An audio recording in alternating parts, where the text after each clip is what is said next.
Good morning, everyone, and welcome to the 2026 AGM of National Grid. I'm Paula Reynolds, Chair of the Board, and since we have a quorum present, I now declare the meeting open. Thank you all for joining us today here at King's High School in Warwick. It's a new venue for us, which we've chosen principally because it's close to our Warwick campus, which is just down the road, and which is the home of our UK electricity transmission business and also our National Grid Ventures business.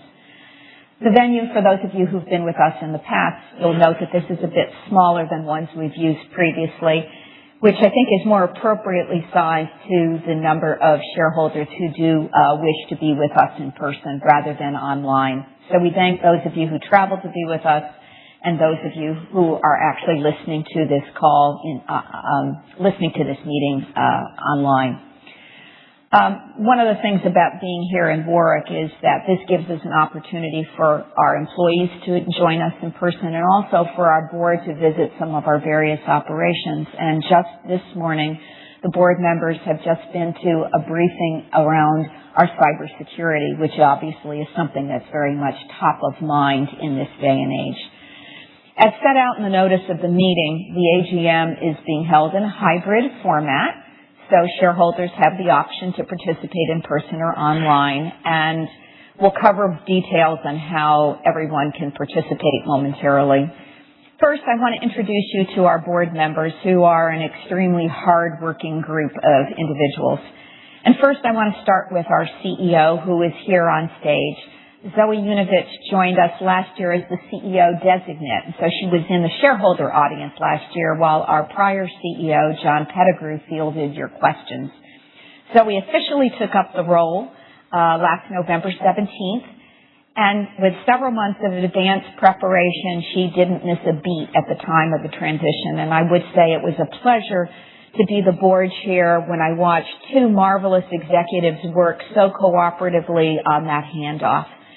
So it's a great pleasure to have her on stage with us today in her official capacity, and I think you'll quickly understand why she was selected by the board as our next CEO. Also joined by our longstanding CFO, Andy Agg, and Julian Baddenley, who you might remember from previous years as our group company secretary.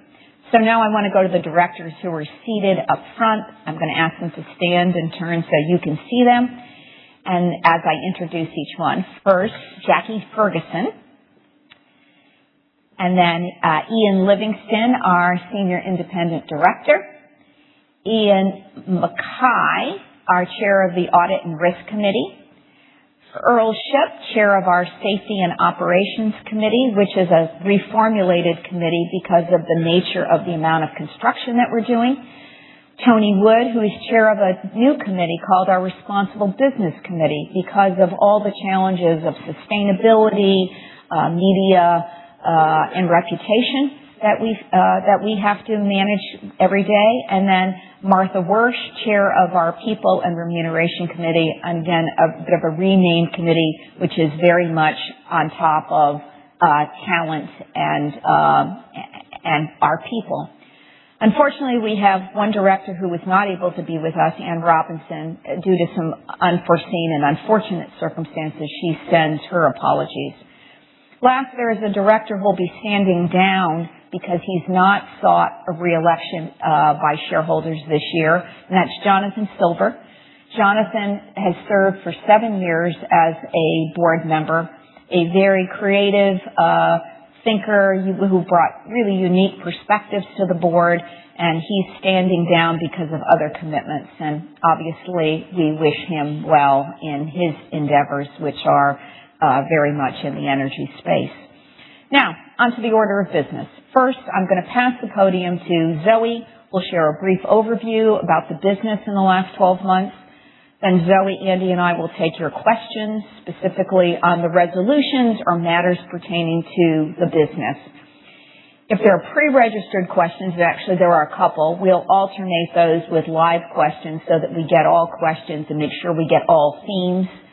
And please note, if you have any specific questions about your shareholding, those should go to Equinity because they're here present at the meeting to handle any individual matters. So with that, I'll turn to Zoe for her update on strategy and performance. Thank you, Paula. Good morning to those of you joining here in Warwick and for those of you who are also joining us online. I'm really pleased to be speaking to you today, my first AGM as the National Grid Chief Executive, and to provide you with an update of our company's performance over the past year. As Chief Executive, my ambition is really clear: to build on National Grid's strong foundations, strengthen our execution, and position the company for sustained long-term success as a best-in-class business. To help us to deliver on that ambition, we've introduced a clear strategic framework. It's not a change in strategy. Our purpose, priorities, and growth opportunity remain the same. But what this framework does is it sharpens how we execute and how we hold ourselves accountable for delivery. Brilliant Basics are about leading on performance through consistent delivery, covering asset reliability, capital efficiency, customer centricity, and functional excellence. And the big shifts are about recognizing how our markets and our stakeholder expectations are changing and how we must step up to respond to this challenge. We're concentrating on three key areas here: people, leadership, and performance, external positioning and policy advocacy, and technology and innovation. And disciplined growth is about building on delivery credibility to create long-term value and support the energy systems of the future. National Grid is a company with a very clear purpose.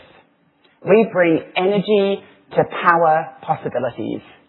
Every day, millions of people and businesses depend on the networks we own and operate. They depend on us to connect new sources of energy that are needed for the future. But our role goes beyond delivering energy. The availability of reliable energy influences where businesses can invest, where industries can expand, and where jobs are created. By expanding and modernizing our network, we help create the conditions for economic growth and prosperity in the communities that we serve.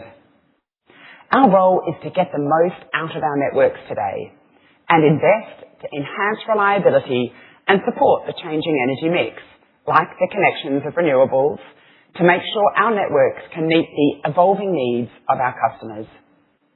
The responsibility that we carry is significant.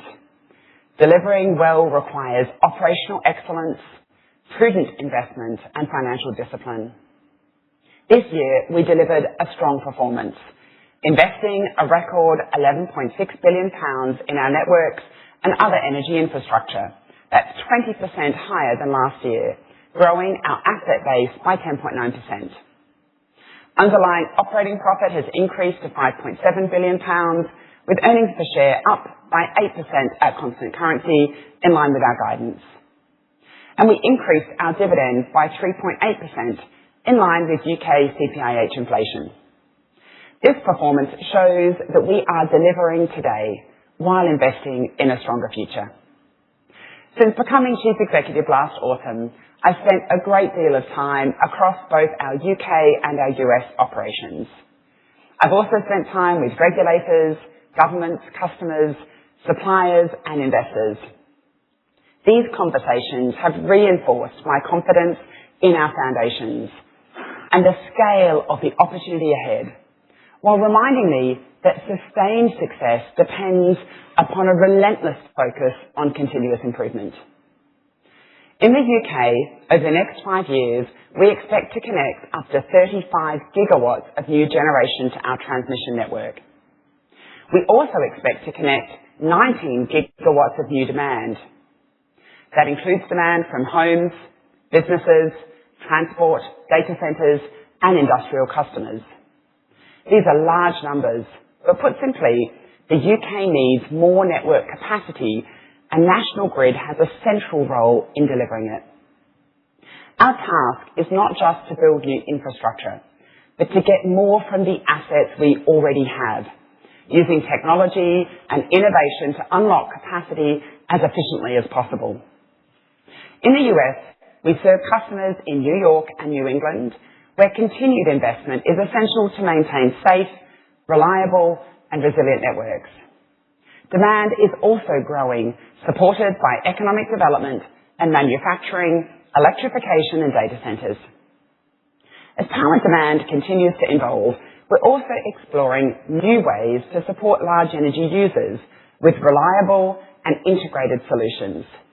That's why National Grid Ventures recently agreed to invest $1.75 billion for a 35% stake in Julant, forming a strategic partnership focused on serving this growing market demand. Our gas networks continue to play an important role in resilience and affordability, particularly at times of peak demand. Across both the UK and the US, the same broad themes apply, including reliability, affordability, energy security, and economic growth. Our job is to balance these needs responsibly, delivering consistently, continuing to transform the business, and investing for the future. How we do this is just as important. Our values are not separate from the strategy, they're how we deliver it. We continue to do the right thing, find a better way, and make it happen. And everything we do starts with safety. On leadership and performance, we're sharpening accountabilities and making sure objectives are clear from the group level through to individual teams. A company of our scale needs clarity, discipline, and a strong performance mindset. On technology and innovation, we're changing the way we build, run, and operate our networks by standardizing designs and working at scale with our supply chain to using digital platforms to improve productivity. We're reducing cost and complexity. And at the same time, data automation and AI are helping us unlock more capacity, get ahead of risks, and deliver a better service for customers every day. On external positioning and policy advocacy, we'll continue to engage constructively with governments, regulators, and other stakeholders. The energy transition requires investment, but it also requires frameworks that support affordability, resilience, and timely delivery. Energy affordability is at the heart of discussions on both sides of the Atlantic. It matters deeply to households and businesses. Network investment has a cost, but done well, it reduces costs over time by connecting lower cost generation, reducing congestion, improving reliability, and avoiding more expensive solutions later. In the UK, we will be engaging with a new administration on this and other topics. Given the strength of our role and impact, we are well placed to support the government's ambitions. Now, let me briefly bring our delivery to life by covering our 5-year plans. In March, we set out our updated 5-year financial framework. We plan to invest at least £70 billion over the next 5 years, the largest capital investment program in our history. We have strong visibility over this program. Around 2/3 of the £70 billion investment is already covered by regulatory agreements, with delivery mechanisms secured for around 3/4 of it, giving us confidence whilst recognising the scale of the delivery ahead. This investment is not just about energy infrastructure. It supports jobs, skills, and economic growth, with around 6,000 new jobs in the UK over the next 5 years, including around 2,000 graduates and apprentices. There are also wider benefits through our contractors, suppliers, and the communities in which we operate. Delivery is the key to turning this opportunity into value. We have a strong track record, but we're not complacent. We're continuing to strengthen project assurance, improve supply chain coordination, standardise designs where it makes sense, and use technology to help plan and manage delivery more effectively. We're also investing in better customer service for our customers. And innovation is a core part of how we deliver that. Through National Grid Partners, we invest in technologies that can improve efficiency, unlock capacity, and support faster connections. Let me now turn to our financial resilience. National Grid's investment case is built on visible growth and a resilient business model, with predictable cash flows from regulated assets and frameworks that support efficient investment and appropriate returns. That does not mean there's no risk. We operate in complex environments and we must manage factors like inflation, supply chain pressures, interest rates, alongside operational challenges. But our business model is designed to be resilient. In the UK, inflation-protected returns across our regulated asset base provides a natural hedge. In the US, a high proportion of our supply chain is domestically sourced, which reduces exposure to some global pricing pressures. We also manage financing and currency exposure carefully. Cash generated from continuing operations was at £7.9 billion last year, up 15% compared with the prior year at constant currency, supported by operational performance across our regulated businesses. Net debt increased to £44.2 billion at constant currency, reflecting the scale of our capital investment program and partly offset by proceeds from disposals. Our balance sheet remains an important part of how we create long-term value. We're committed to maintaining a strong overall investment-grade credit rating. And we also retain flexibility in how we fund the business, including through debt markets and other funding options where appropriate. For shareholders, the financial framework is clear. Over the next 5 years, we expect asset growth of around 10% per year, underlying earnings per share growth CAGR of 8 to 10% per year, and continued growth in the dividend per share in line with CPIH inflation. For the current financial year, we expect capital investment to grow by around 10% to nearly £13 billion, and we expect underlying earnings per share growth of 13 to 15% from our 25 to 26 baseline. These are ambitious commitments, and delivery will require discipline, but they're underpinned by strong visibility, the critical infrastructure nature of our assets, and the central role that networks play in the energy system. So let me close now with 3 key messages. First, National Grid has delivered strong results and has strong foundations. Second, we are sharpening how we operate, innovate, and deliver so that we're ready for a rapidly changing world.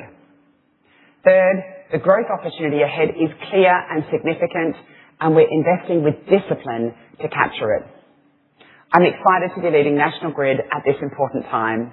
I'm also grateful to our 33,000 colleagues, their commitment and expertise and dedication. Thank you for your continued support as shareholders of National Grid. And as I hand back to Paula, I'd like to share a short film showing how we're delivering innovation at scale and building the energy system the UK needs for the future. Let's take a look.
Thank you, Zoe. Hope you enjoy that little picture of some of the technology that is, in the end, going to profoundly change the nature of our business. So, the notice of meeting, which includes an explanation of each resolution being proposed today, was published on June 3rd. For those joining online, the notice of meeting is available under a Documents tab on the Lumi platform in case you want to refer to it during this meeting. Resolutions 1 through 17 inclusive are proposed as ordinary resolutions, and 18 to 22 inclusive are proposed as special resolutions.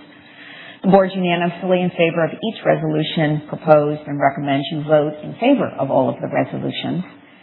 We trust you've all had an opportunity to read it, and with your permission, we're going to take that notice as read. A poll will be taken on all resolutions. Each ordinary shareholder is entitled to one vote for each ordinary share registered in his or her name, and each proxy holder or individual representing a corporate shareholder is entitled to one vote for each ordinary share which he or she represents. For shareholders attending in person, you can use your paper poll card to vote. I had a lovely talk with one shareholder beforehand saying I might just ask if anybody's using the polling card, because nobody was using the polling card. I could skip all of the explanation of how to use the card, but in fact this gentleman had picked up a polling card because he had re-registered his shares. So for those of you who are not using it, you're going to have to bear with me because we are legally required to do this. So anyone who was present was given a poll card at registration. It details the resolutions, and I've appointed Equinity, which they tell me I can call EQ for simplicity, which is the company's registrar, to act as the scrutineers. So I'm going to pass the program over to Julian to take us through the voting process and how to ask questions. Thank you, Paula, and good morning, everyone. As indicated by the Chair, voting today will be by a poll. If you are attending in person, please complete your poll card clearly, marking your votes, and place it in one of the ballot boxes as you leave. If you need any assistance, the Equinity team is available at the Shareholder Inquiries desk in the foyer. If you are attending online, you can vote using the electronic system on the Lumi platform. The full list of resolutions will appear on your screen with for, against, and withheld options. Once you've made your selection, a vote received message will appear. You can return to the list of resolutions at any time by clicking on the voting icon. If you've already submitted a proxy form and do not wish to change your vote, no further action is needed. However, if you would like to change your vote, please resubmit it using either the poll form or the Lumi platform. In either case, please ensure you cast a vote for every resolution.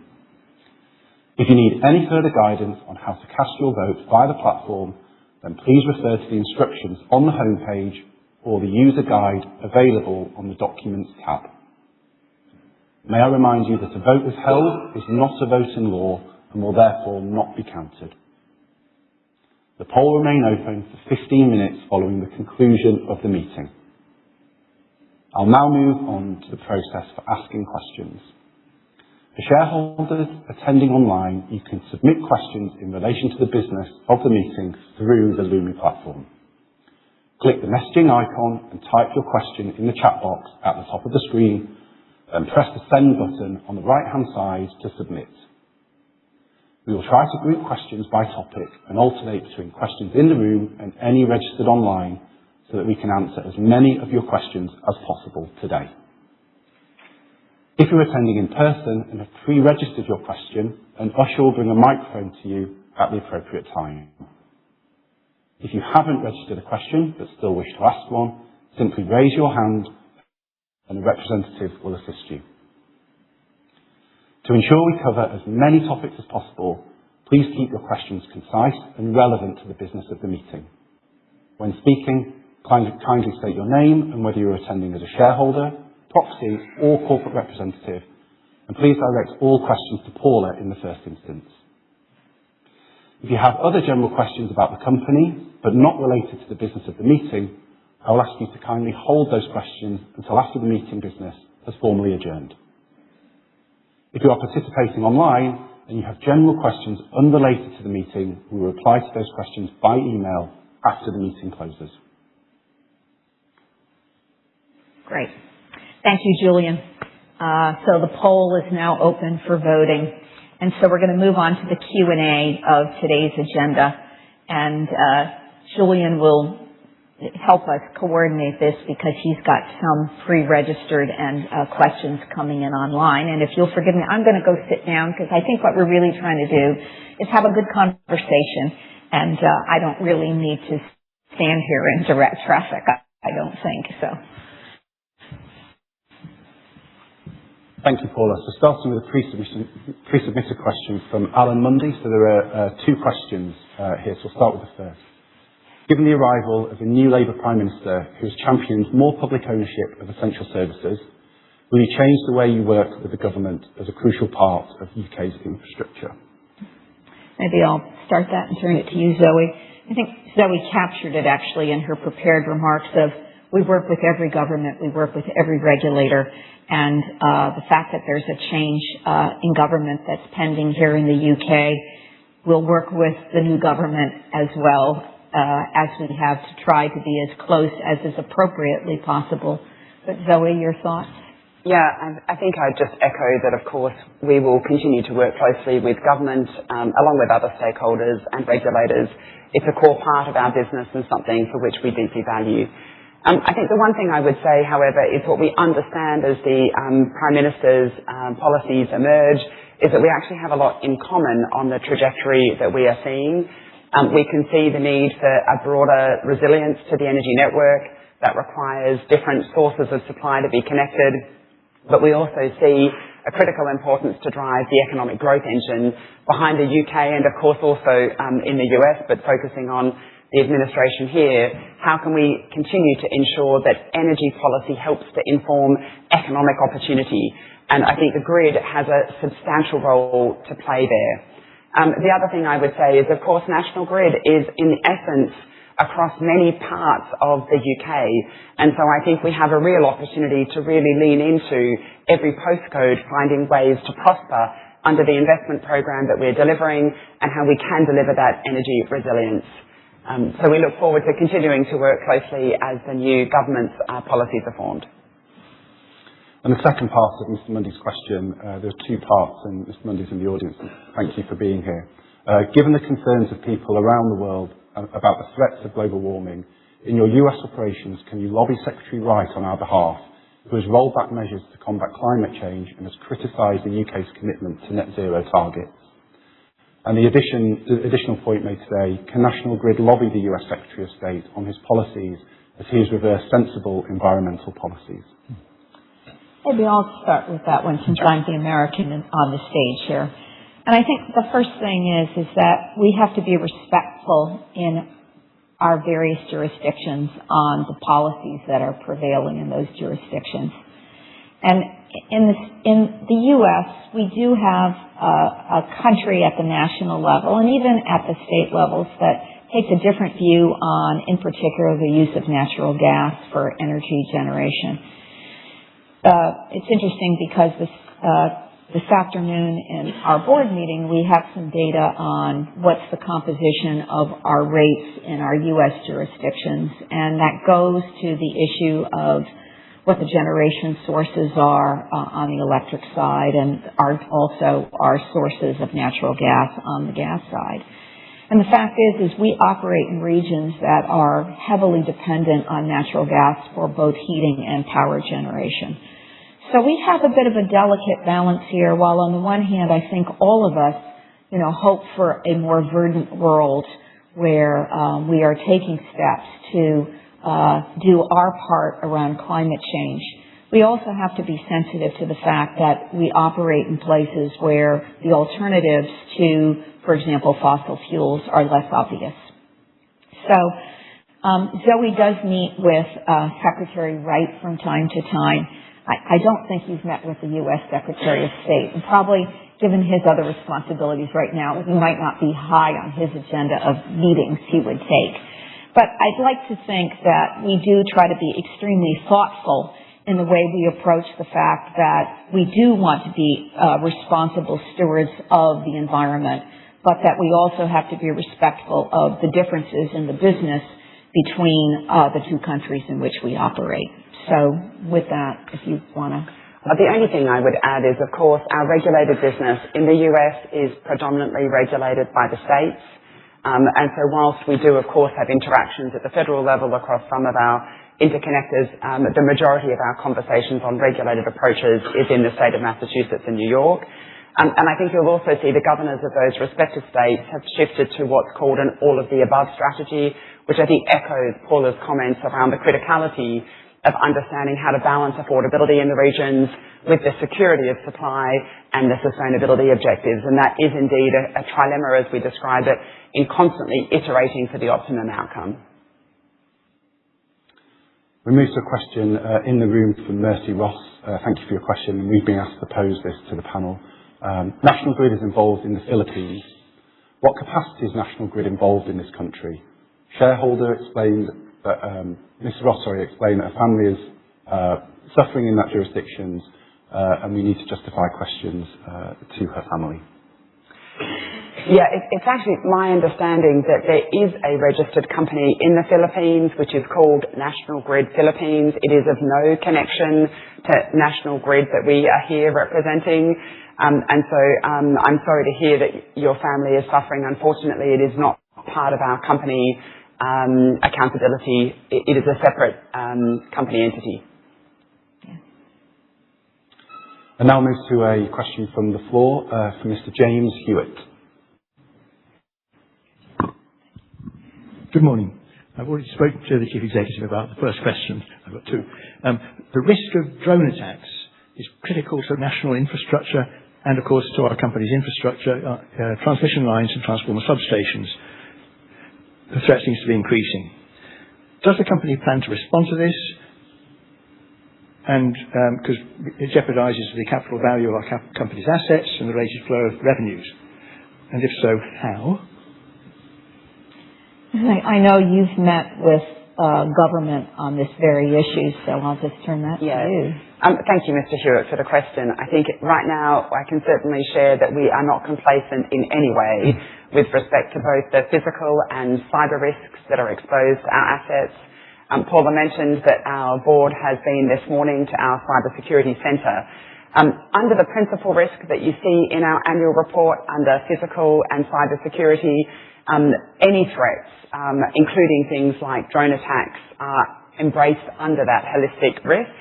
We regularly do coordinate with intergovernmental agencies to understand intel, and we have a number of barriers in which we engage in to make sure that the health of our system is very strong.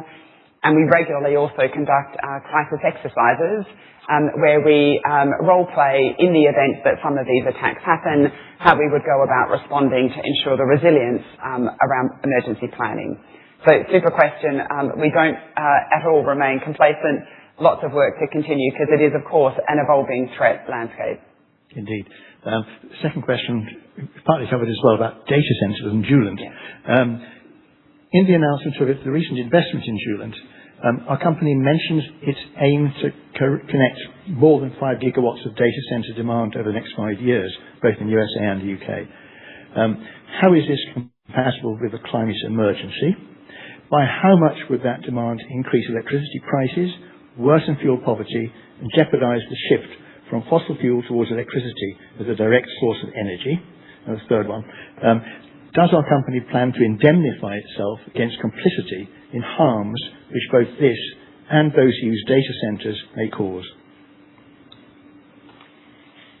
Wow, there are a lot of questions in that, Mr. Hewitt, and maybe we'll parse it out a little bit. Sure. And so one of the overlays that exists around this question of data centers is the tension between growth, prosperity, and the needs of an advanced society. Because, I mean, these data centers are, at the end of the day, they're for all of us and our progressed way of life through advanced computing. And the fact that all of these data centers are not going to end up being fueled by renewables. So it is an area of, great consideration on the part of all the parties. I mean, you do see the great technology companies that always said they would try to be 100% renewables, recognizing that the speed of advanced computing requires data centers and that renewables are not the only answer. So back to Zoe's comment that she made with respect to our U.S. governors, there is much more of an all of the above type of consideration going on. Nobody wants to see renewables not used in this environment, nor do we expect that it can all be done with renewables. And I'm going to take a little bit of a detour, and then I'm going to ask Zoe to go and maybe add to some of the specifics here. But one of the challenges that we have in operating these grids today is the fact that we have high aspirations in all the jurisdictions to try to be as close to 100% renewable as we can be. But when we're talking about renewables, nuclear is very far down the road still in terms of new nuclear, even in this country as we have nuclear coming on. And so we really are dependent, when we talk about renewables, it's wind, solar, and then batteries to store some of the patterning. And what we really see as we look at these grids is even though we have many hours of the year where we can rely much more on renewables, we can't rely on them 24 hours a day. And so the fact is the data centers tend to be more 24 hours a day because we compute 24 hours a day. Now, in that video, you saw a thing called Emerald AI. And Emerald AI is a tool to use with data centers to try to figure out how to optimize their demand so that they can take advantage of this patterning that reduces costs to everybody by exploiting the use of what is available at certain times of day. So what we see is even as the grid struggles in the aggregate around renewables versus non-renewables, there are tools coming into effect to try to mitigate some of that. And so we are great believers as a company in the fact that actually computing will help us find some of the answers to this. But I think to Zoe's point is, we don't live in a perfect world. And we do see the necessity of advanced computing in the UK and the US. I mean, we are free societies, and a lot of our issues around security are tied up in our ability to have advanced computing. So, we believe in it from that perspective. We believe in it from the perspective of ultimately job growth and prosperity in our economies. And what we believe is that technology will be part of the mitigant of the complexity that comes from the fact that we don't live in a perfect world and we can't simply rely on 100% renewables. Thank you. Zoe? I think that was really well explained. I think the only thing maybe to add to your second part of your question around who pays, the PPA with Microsoft has been configured as an islanded configuration, which essentially means 100% of the infrastructure costs associated with that generation is paid for by the off-taker. It is not transferred across the broader rate base, and therefore there is not an impact to the rate base related to affordability. In fact, over time, they will be connected into the grid, but that will enable more resilience for the broader rate base for which those investments weren't paid for by the rate base. So it can offer some opportunity for resilience over time. I think the other thing to say, which I think Paula has mentioned really well, is there's a lot of opportunities that come with AI as well as risks. And so I think we're seeking to try and find that right balance as we understand how the world evolves so quickly. And mainly, finally, I'd say that there's a criticality around pace and delivery here.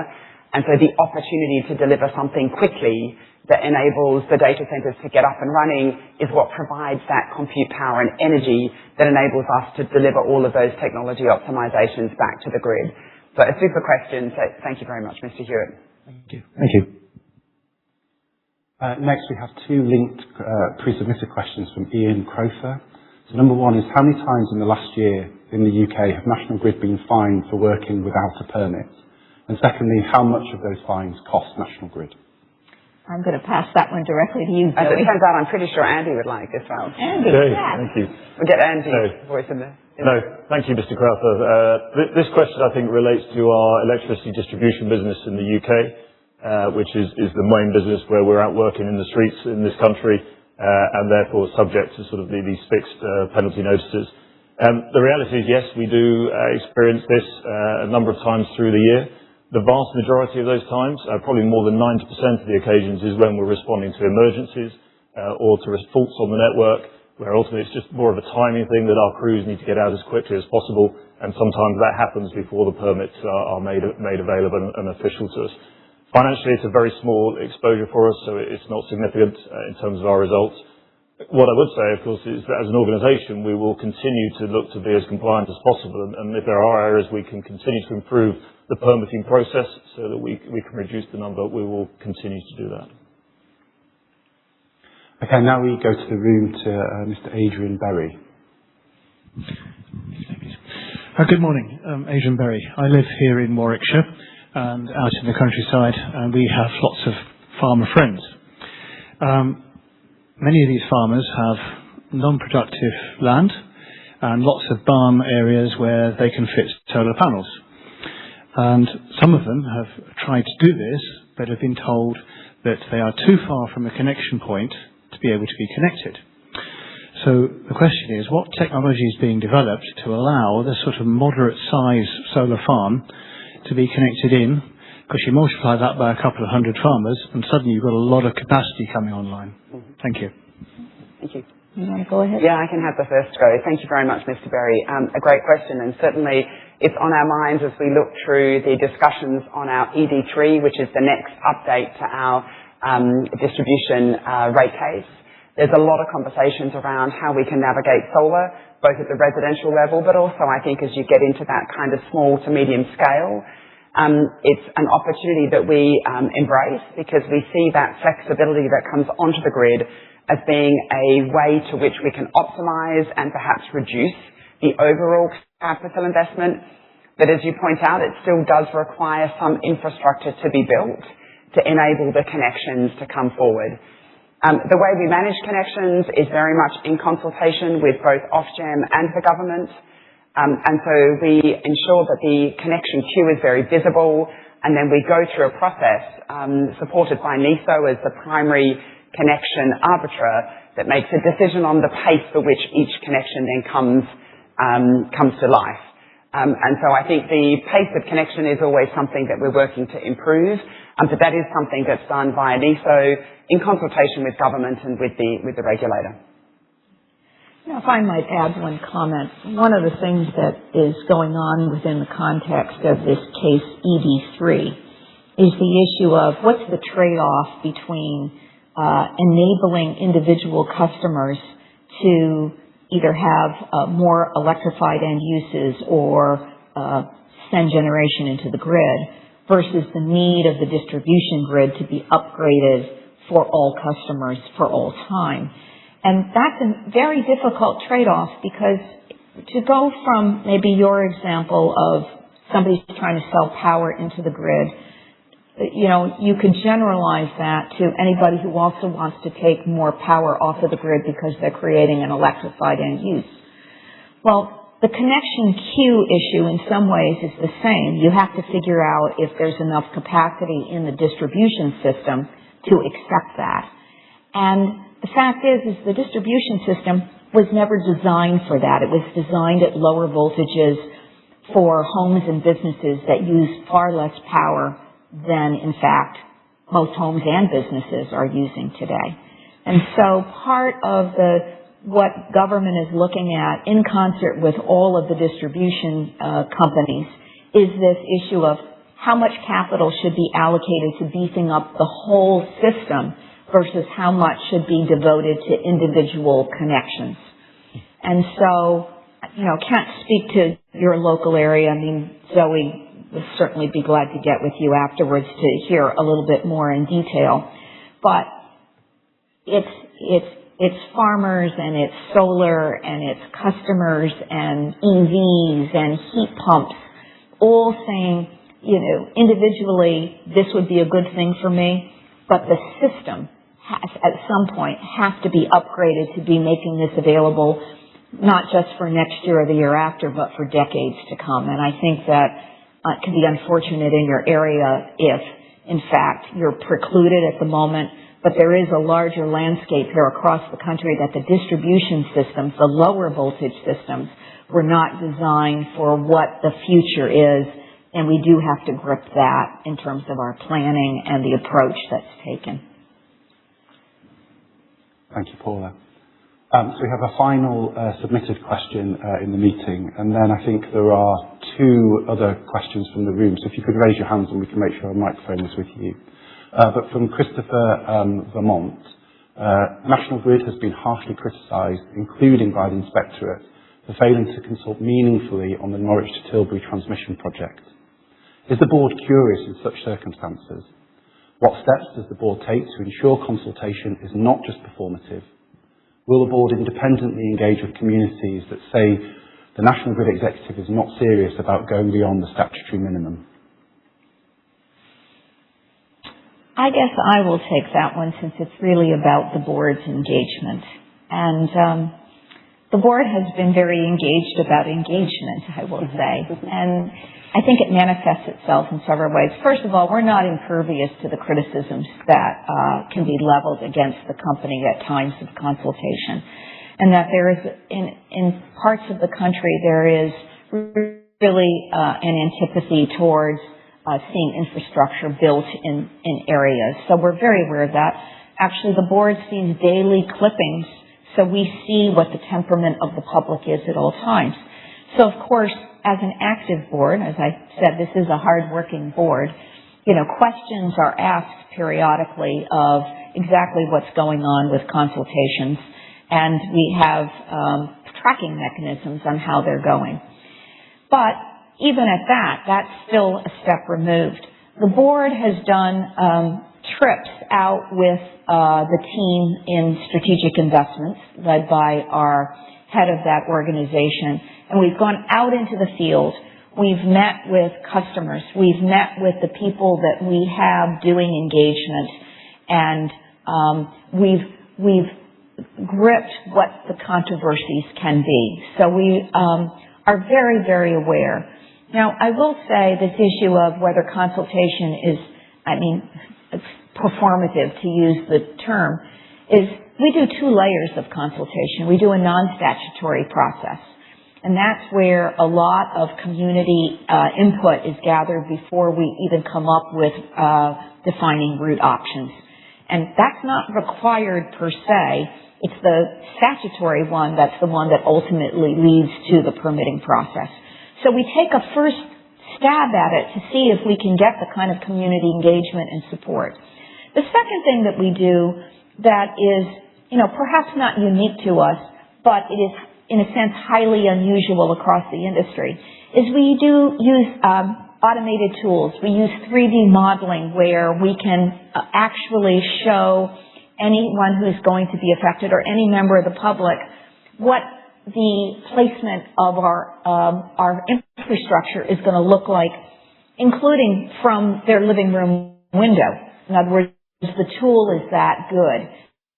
And so when we show this to people, I think it does end up building more understanding of the fact that we are trying to exercise a standard of care here that is not the utility just barreling through, but in fact really trying to customize a solution within the constraints of engineering to try to make the placement as benign as possible. But I will go on to say that there are parts of the country that have hosted infrastructure for very long periods of time, and there has been a broad understanding in these communities about the fact that this infrastructure is in service of the entire country. And we realize that when we come into new areas that have not hosted infrastructure, that there is more sensitivity and there's not the same acceptance and understanding. So we try to come in with empathy to how it feels when you are being asked for the first time to have our infrastructure come through your area. And I think we have satisfied ourselves as a board in meeting with our people and meeting with individual stakeholders that the standard of care that we are exhibiting is appropriate to what is otherwise, quite a great national initiative.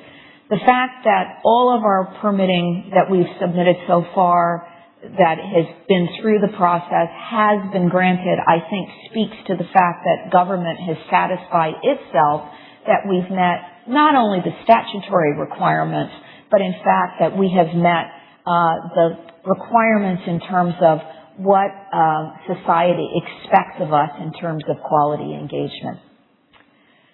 Obviously, I think I feel rather strongly about the fact that as a board we have really leaned in on this issue. But Zoe, do you have I think you've to add? done that very well. Thank you. Okay, so three final questions. So Mr. Perry first, then we'll go to Peter Torrey, and then this final question in the room. So Mr. Perry. Thank you. My name's Rodney Perry. I'm a small shareholder, and it follows on really from your answer to the last question, is that I'm really rather critical of National Grid being so far behind the curve in connecting up these offshore wind farms. We are all paying for that in our bills, in that the developers of wind farm have got a tremendous lead time. They have to get a license. They have to buy the equipment. They have to get it installed in offshore, very difficult locations. And yet, in that time, you still haven't got a grid connection for them. You would obviously say it's a planning problems, but this is not unknown in this country. We live in an area of HS2 here. They took years to get planning consent, and they did it in time. You have to start early on planning consents because you'll know you're going to get a problem. This is not something that comes out of the blue, but you seem to be very much behind the curve on this, and we're paying for it by the developers having their wind farms ready, and they can't switch them on because you've got no connection, and we're having to pay for them to have the farm ready and not in use. I'd like to try a reframe with you, Mr. Perry, on this one, because your characterization is very much the characterization in general media. And this is an opportunity, I think, for us to maybe try to expand the record of what's really going on here. And I would love for you to be an ambassador for our story when I'm done answering this question. And I will give Zoe a chance, but it has been a bit of a source of frustration to the board that the narrative is we must be behind. The planning for offshore wind started well into the previous decade. By 2012, 2013, we were already planning what the grid would need to look like in order to accept offshore wind. Now, at the time we started that planning, the numbers associated with offshore wind were significantly lower than the ambition that the country has today. So everything we started planning in 2013, 14, 15 was probably not fit for purpose. But at that time, there was not that much wind, and the regulator had concerns that we would be effectively overbuilding or prematurely building a lot of that infrastructure. So we started to submit proposals 2016, 2017, and there was a reluctance on the part of the regulator to approve those. So we knew that we had to wait. But at the same time, we did start a lot of the engagement around route selection as early as that period of time. Finally, as we came into the 2020-2021 period, it was well recognized that this could be the very problem that you've described, a mismatch between how much developers would have developed and be ready versus how much the grid could accept.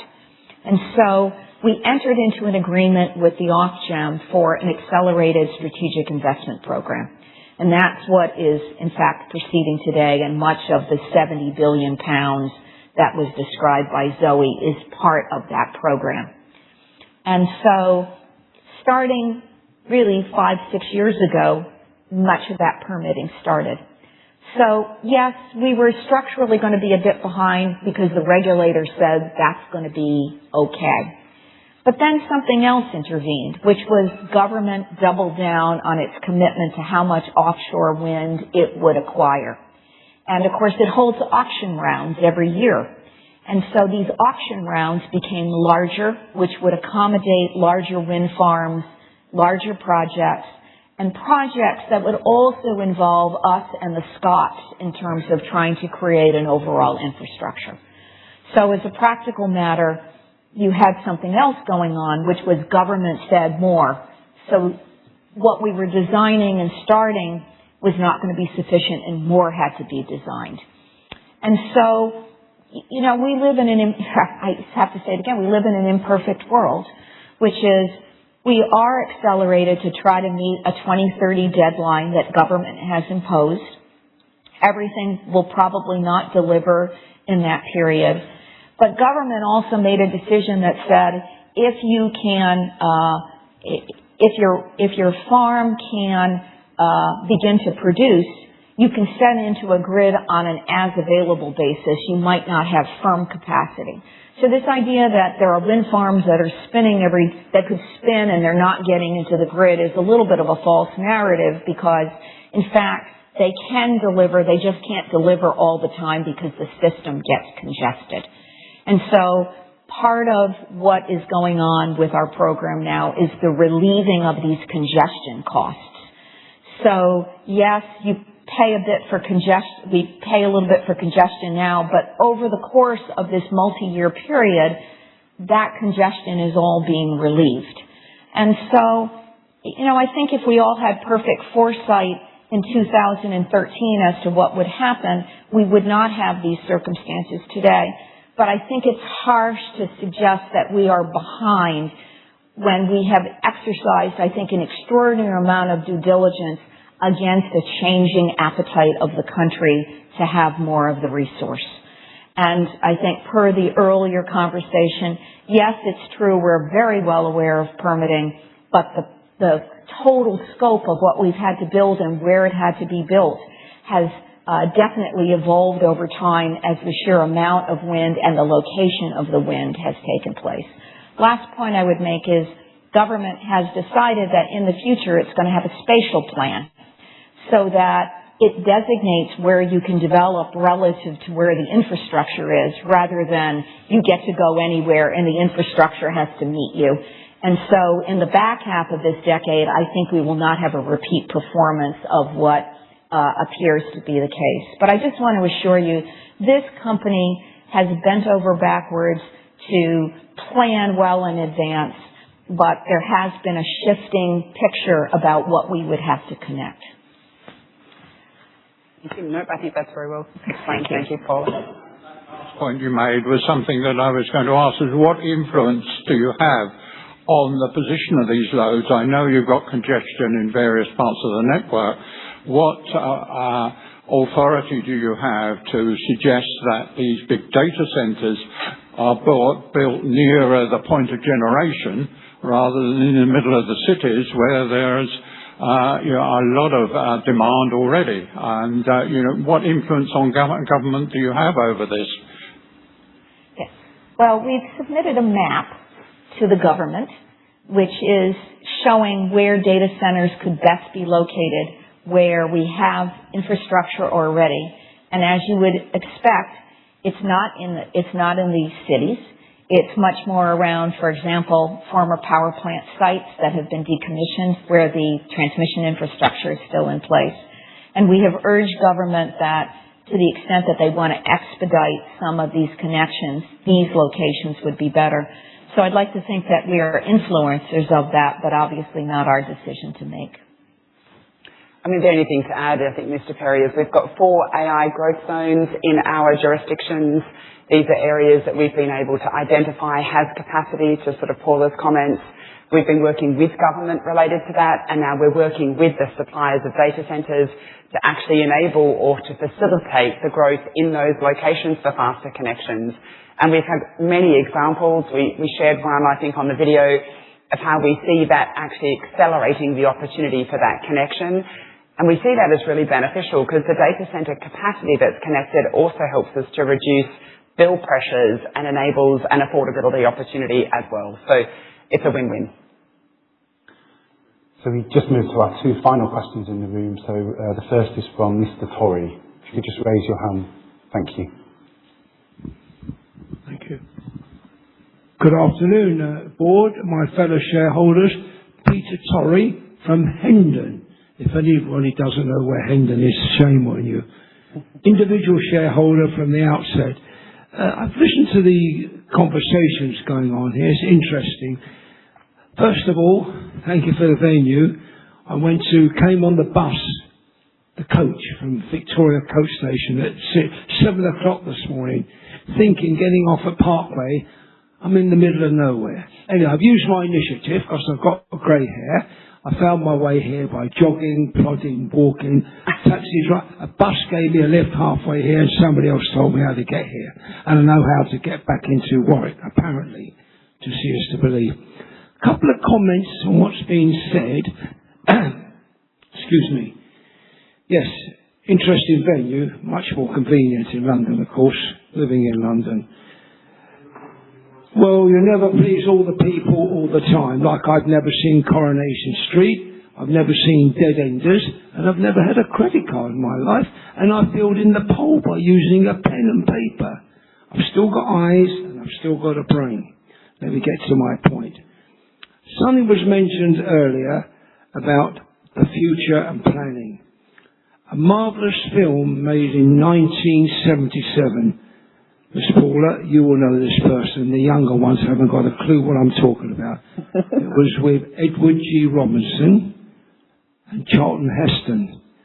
And it's made in 1970-something, and it's in the future, 2023. It's called Soylent Green. S-O-Y-L-E-N-T. Please write this down. There's no electricity.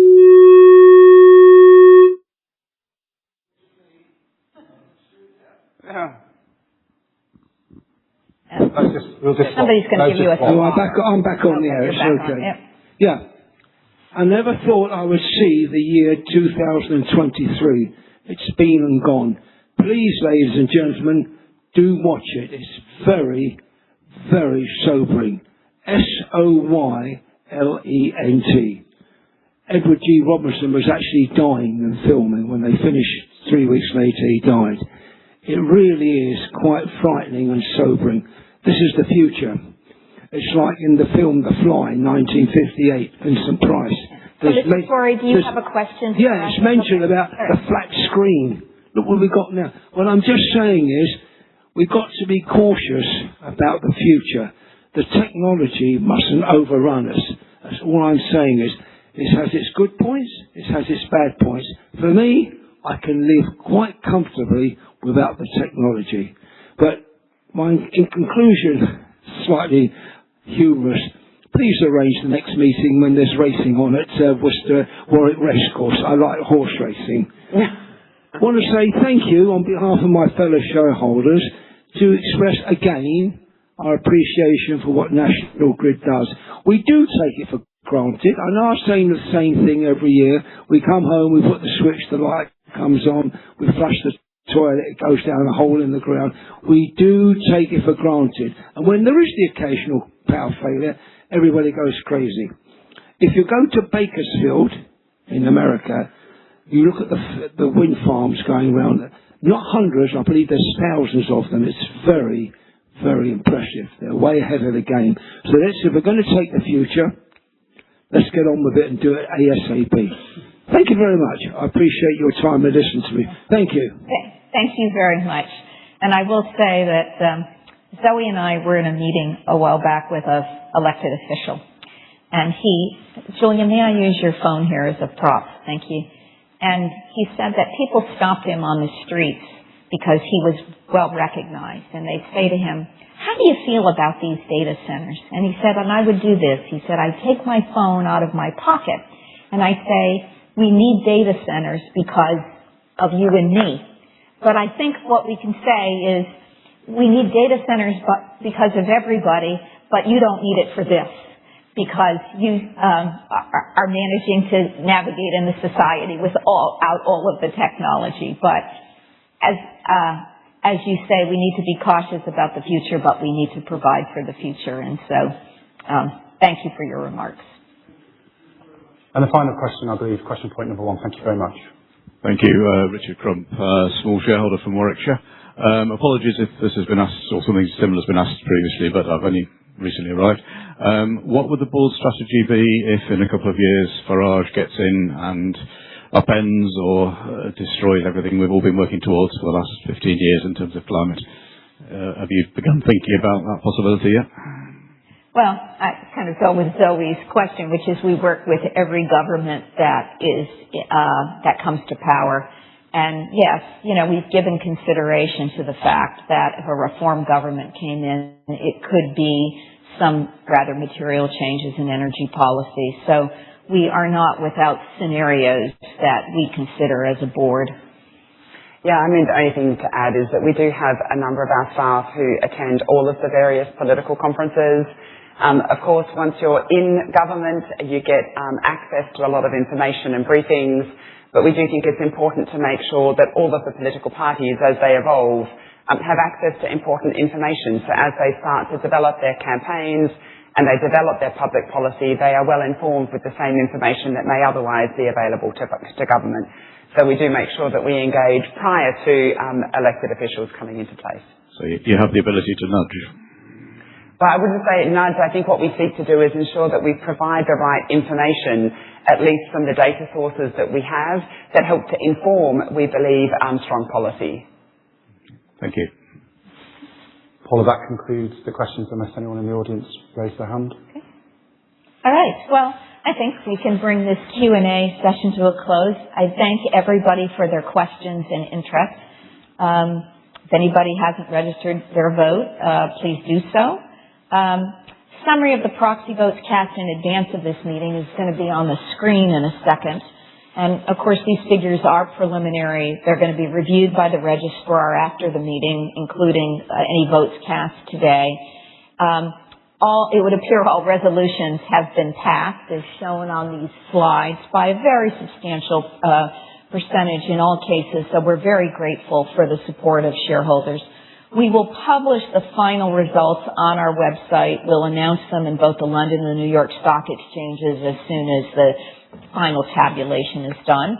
And this concludes the business of our meeting, and therefore we are closed. There are lunch bags for those of you who have come to take away with you. Please return your wristband on the way out. We recycle everything. That's one of the things in our control. We appreciate your continued support and feedback. Again, we thank you for joining us, and Zoe and Andy and I will be around for a few minutes in the lobby. The rest of the board is going to rush off to get started on the board meeting, but we can be available if you had any other questions.